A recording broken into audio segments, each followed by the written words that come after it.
Cuando salgan ¿y por qué se ponían de lino los interiores? Para que ellos realmente no sudaran, dice la palabra.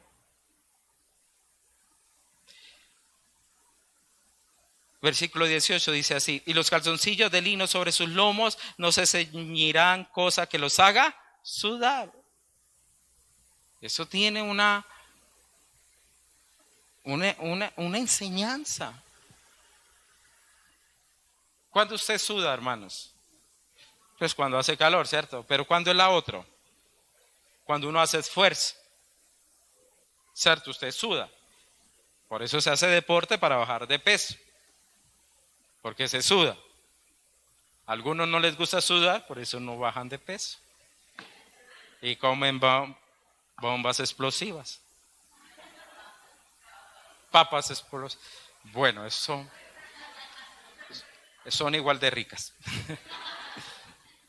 Entonces, lo que trata de decirnos aquí la palabra es que el servicio en la casa de Dios no debe ser del esfuerzo humano, hermanos, sino en el reposo de Dios. Ahora no es que usted vaya a hacer, no, es que yo soy un sacerdote, hermanos.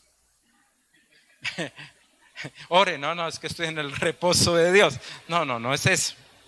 Lo que trata es que no se va a lograr a través de su fuerza, sino en el reposo de Dios, que es en lo que Dios ha conseguido, en lo que Cristo nos ha dispuesto. Es ello. Usted no va a lograr aceptación a través de sus propios hechos. Está errado si usted lo piensa lograr.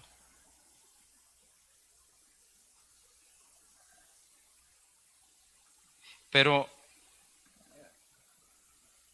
esa predicación me llamó sinceramente, hermano, la atención por este versículo. 19. Cuando salgan al atrio exterior, al atrio de afuera, el pueblo quitará las vestiduras, al pueblo, se quitarán las vestiduras con que ministraron, es decir, a los sacerdotes, y las dejarán en las cámaras del santuario y se vestirán con otros vestidos para no santificar al pueblo con sus vestiduras. Wow.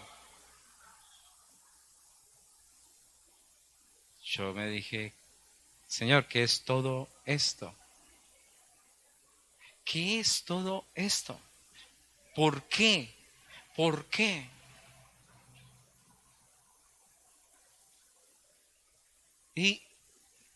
Y aquí vemos, en cierta manera, una exclusividad para esos sacerdotes, ¿cierto? Usted ha escuchado lo que es la energía radioactiva, que aún se puede impregnar en un objeto y se le pasa algo y sabe uno que es que quedó en radiación. Y uno sabe, porque queda impregnado. Aquellos que andan en la santidad de Dios son impregnados por Dios. Trascienden, hermanos. Yo le decía, ¿cómo? Dice, sí, para que no santifiquen. Porque si ellos tocaban algo, lo santificaban. Y el Señor decía, no, para que no lo santifique.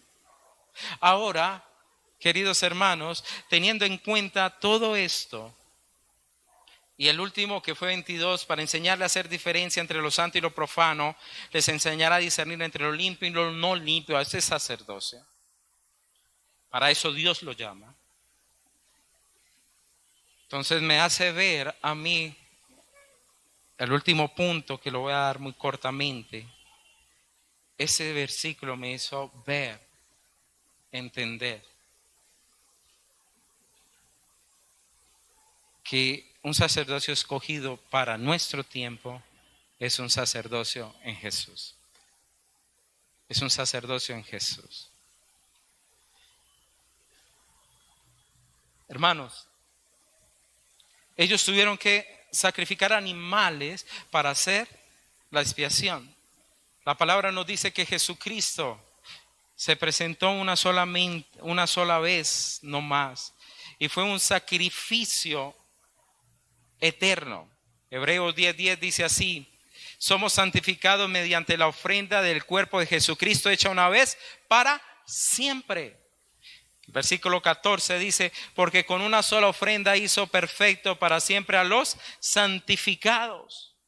Nosotros, queridos hermanos, tenemos ahora algo. Es que suena muy... no me atrevo a decir esa palabra, pero es inagotable en cierto sentido lo que Dios nos ha llamado a hacer. Es inagotable, inacabable. Nosotros estamos en la dispensación de la gracia y ahí en ese Ezequiel Dios había hablado de la gracia porque dijo, todo alrededor del templo será santísimo. ¿Y qué era el lugar santísimo en el templo? En el templo había un lugar santo y un lugar santísimo. ¿Y cuál era el lugar santísimo? Donde estaba el arca, donde se ofrecía en el propiciatorio la sangre por el perdón del pecado del sumo sacerdote y del pecado del pueblo. Y el Señor dijo ahí, ya todo y alrededor será santísimo. Ahora Jesucristo rompió el velo que dividía el lugar santo con el lugar santísimo, dando a nosotros la entrada libremente. Y teniendo libertad, dice Pablo, para entrar en el lugar santísimo por la sangre de Jesucristo. Bueno, se cree que Hebreos fue escrito por Pablo. Nosotros podemos entrar al lugar santísimo, podemos ser un sacerdocio diferente para este tiempo.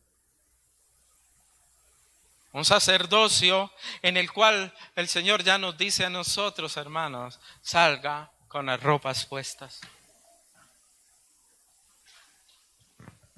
Nos dice eso. No nos dice a través de Marcos lo siguiente: id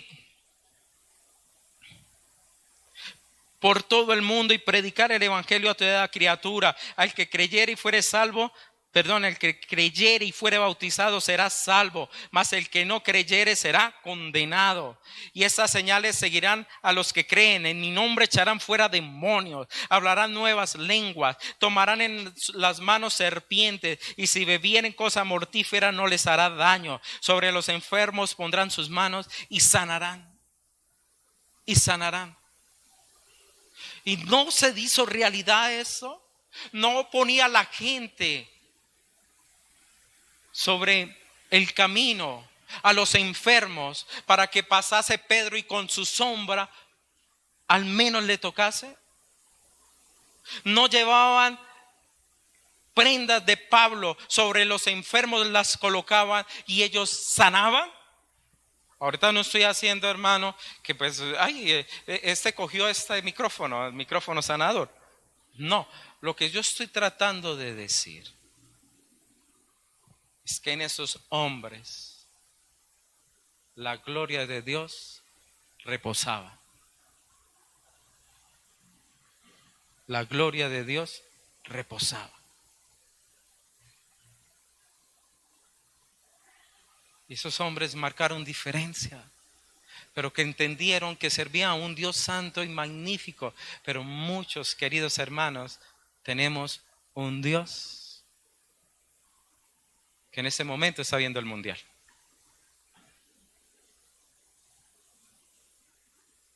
No tenemos un Dios majestuoso. Yo le pregunto, ¿usted no se siente incompleto?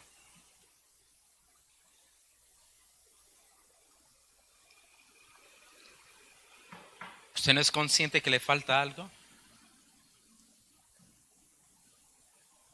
Queridos hermanos, yo quiero más de Dios, yo le soy honesto.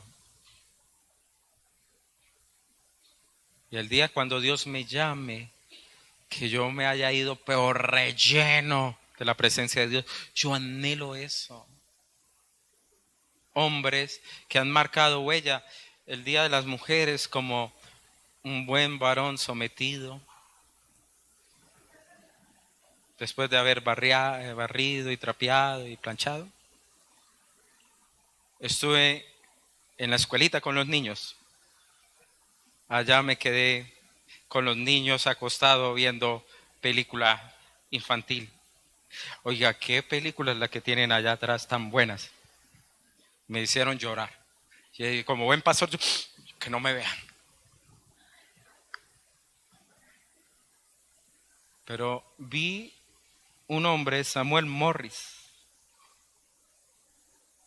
Me la mostró Cristian, el niño pastor, que me la viera. Entonces me acosté con todos los niños ahí a ver la película. Y este hombre, Samuel Morris, fue tan lleno de Dios. Alguien de una tribu africana que iba a ser matado por el jefe de otra tribu más poderosa. Cuando le iba lanzando la flecha, la lanza, una luz brilló, le desató las cuerdas y le dijo, él tenía su nombre africano, no me acuerdo, y le dijo, huye, corre, corre, corre, corre. Igual que Pablo. Cuando corrió, llegó a un plantío, se escapó.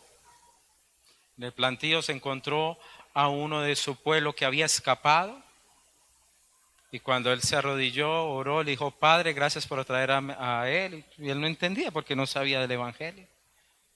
Lo invitó el domingo a la iglesia y ese día la misionera, una mujer, predicó a todos ellos y contó la conversión de Saulo como una luz. Y ella dijo, la voz de la luz era Jesús. Y se levantó este hombre, un niño, estoy hablando de un niño, por ahí 14, 15 años, no tendría más. Se levantó y dijo, fue Jesús. Y todo el mundo lo agarraba, no, fue Jesús, la voz era Jesús. Jesús fue el que me habló. Y de ahí comenzó un peregrinaje de una fe extraordinaria.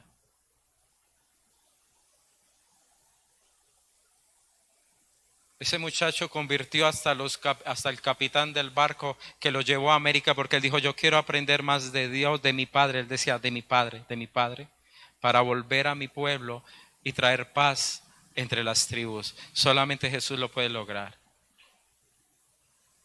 Cuando llegó a la universidad donde le iban a dar estudio, estaba quebrada esa universidad. Le iban a abrir la puerta como por 15 días mientras que cerraban. Y él llegó, escuchó el problema, dijo, no, oremos que mi Padre sabe y mi Padre nos bendecirá. Todos alrededor de él que no conocían nada de Dios. Pero vivió el Chequina y se sostuvo en su Chequina. Comenzó a dar el testimonio y la gente se comenzó a golpear. Escribieron un libro al testimonio y con el libro del testimonio de él salvaron la universidad. Por tanto, predicar en invierno para una persona de África que no estaba preparada, le dio neumonía. Y sus últimas palabras allí, cuando estaba muriendo, le decían, ¿por qué lloras, Samuel? Porque no vas a poder ir a tu tribu. Dijo, no, lloro porque ya sé que me voy a acercar para estar con mi padre. ¿No tienes tristeza? Dije, no, yo confío en mi padre, que él enviará a quien debe enviar al África. Y de ese Samuel Morris, querido hermano, muere a la edad de creo que 20, 22 años. De pronto los niños saben más que yo ya. 22 añitos.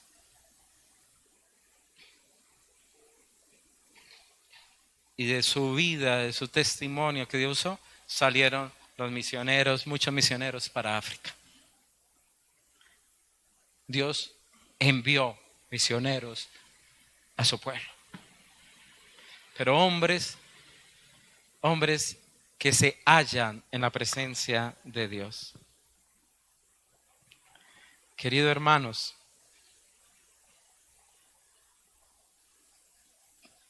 somos privilegiados porque tenemos a Jesucristo. Ya no habitamos en un templo hecho por manos de hombre.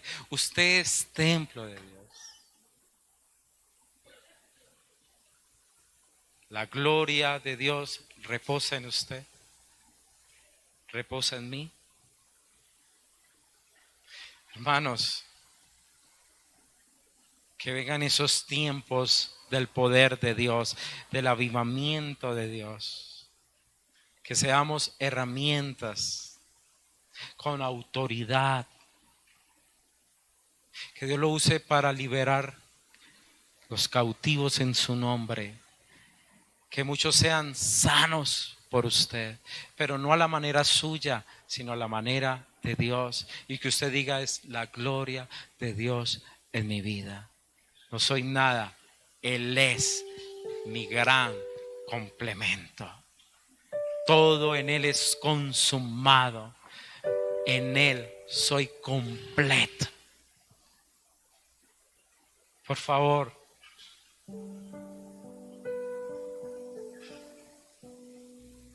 hermanos, es verdad lo que estamos hablando. A Jesús le tocaban el manto y la gente era sana, porque la gloria de Dios habitaba y todo lo que tocaba santificaba.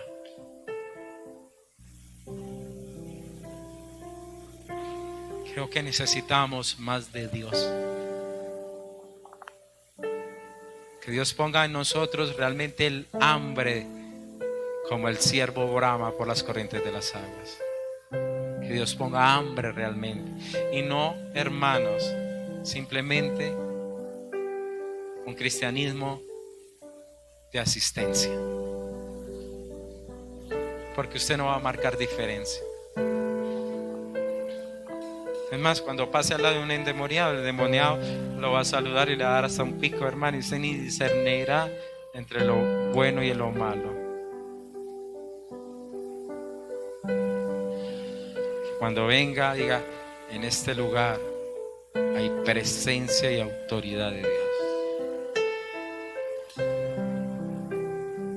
Amén. Yo lo invito a que preparemos nuestro corazón en el nombre de Jesús.